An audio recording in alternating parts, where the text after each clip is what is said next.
বন্ধের দিন মেলায় যেয়ে যে এত বিপত্তির আর বিড়ম্বনার শিকার হতে হবে সেটা বুঝতে পারি নাই।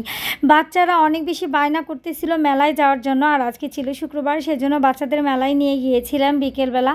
আর মেলায় যেয়ে যে কী হাল অবস্থা হয়েছে সেটা পুরো ভিডিওটা না দেখলে বুঝতে পারবেন না। আসসালামু আলাইকুম বন্ধুগণ, সবাই কেমন আছেন? আশা করি ভালো আছেন। আপনাদের দোয়া আল্লাহর রহমতে আমরাও ভালো আছি। যাই হোক, আমাদের বাসার পাশেই রথের মেলা, আর বাচ্চারা বায়না করেছে যেহেতু ওদের স্কুলের পাশে মেলা, ওরা মেলায় যাওয়ার জন্য জাস্ট অস্থির হয়ে আছে।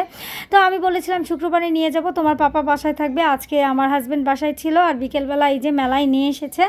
তো যাই হোক, আমাদের গাজীপুর হয়েছে মেলার প্রধান এলাকা যেটাকে বলে।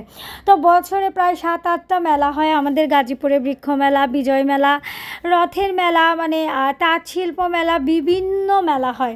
তো এবার কেন যেন হয়তো বা অনুমতির অভাব বা অন্য কারণে মেলাটা হয়নি। তো সেজন্য বছরে একটা মেলার কারণে সবাই একবারে হুমড়ি খেয়ে পড়েছে মেলার জন্য। তো রথের মেলা যখন হয়েছে শুক্রবার ভেবে আমি গিয়েছি যে বাচ্চারা প্রত্যেক দিন স্কুলে যাওয়ার সময় বিরক্ত করে, ওদের আমি একা সামলাইতে পারবো না, ওদের পাপা যেদিন বাসায় থাকে সেই দিন নিয়ে যাব। তো আমি মেলাতে এসে দেখি মেলায় এত পরিমাণ ভিড়, টেকা যাচ্ছিল না মেলাতে। যাই হোক, বাচ্চাদের তবু নিয়ে এসেছি, কিছু তো খেলনায় চড়াইতেই হবে, কিন্তু এত ভিড়েই ঠেলাঠেলি আমি একবারে অস্থির হয়ে গেছি। যাই হোক, মোবাইল বের করে যে ভিডিও করব সে অবস্থাও ছিল না, জাস্ট টুকটাক ফুটেজ নিয়েছি, কোনো জায়গা নেই দাঁড়ানোর।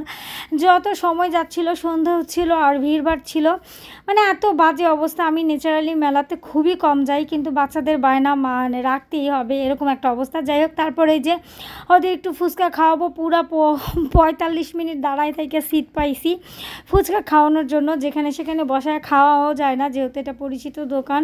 তো সেই জন্য যাই হোক, তারপরে এই যে ফুচকা টুচকা খেয়ে তারপরে আবার কিছু খেলনায় চড়বে।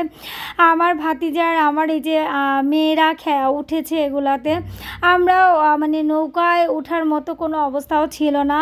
এত ভিড়। যারা গাজীপুরে বসবাস করেন, শুক্রবারে যারা মেলা এসেছেন তারা বুঝতে পারবেন কি অবস্থা ছিল, এতটাই খারাপ অবস্থা ছিল। যাই হোক, তবু মেলা আনন্দ, বাচ্চারা অনেক বেশি আনন্দ করেছে, তাই আপনাদের সাথে ভিডিওটা শেয়ার করেছি। সবাই অনেক বেশি ভালো থাকবেন, আমার মেয়েদের জন্য দোয়া করবেন। আল্লাহ হাফেজ, আসসালামু আলাইকুম।